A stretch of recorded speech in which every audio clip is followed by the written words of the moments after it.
Kita buka informasi pertama, saudara. Memasuki hari ketiga pelaksanaan masa kampanye terbuka atau rapat umum, belum ada satu partai politik pun di Banda Aceh yang melapor sekaligus mendaftarkan diri ke KIP Banda Aceh untuk memanfaatkan kesempatan tersebut menjelang pemilihan pada 17 April mendatang.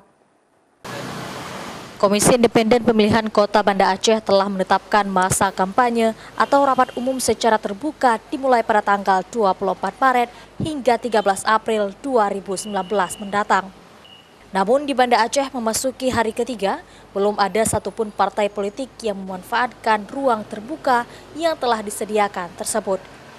Sebanyak 7 lokasi kampanye di Banda Aceh telah dirilis oleh KIP Banda Aceh untuk dimanfaatkan oleh parpol dan peserta pemilu untuk berkampanye secara terbuka, yaitu di halaman parkir Stadion Harapan Bangsa Longraya untuk Presiden dan Wakil Presiden, lapangan sepak bola Kampung Jawa untuk calon anggota DPD RI, serta satu lokasi kampanye di masing-masing dapil yang dimiliki Kota Banda Aceh. Saat ini belum ada partai politik yang menggunakan lapangan tersebut, padahal kita sudah menghimbau dalam pertemuan dengan partai politik untuk menggunakan semaksimal mungkin lapangan-lapangan yang sudah kita sediakan untuk memberikan pendidikan politik, edukasi politik kepada masyarakat bahwa untuk meningkatkan partisipasi pemilih dalam pemilu 2019.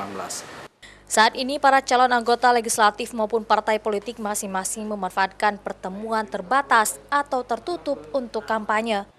Biasanya para peserta pemilu dan partai politik akan melaksanakan kampanye dan rapat umum secara terbuka pada akhir-akhir masa kampanye atau menjelang pemilihan berlangsung.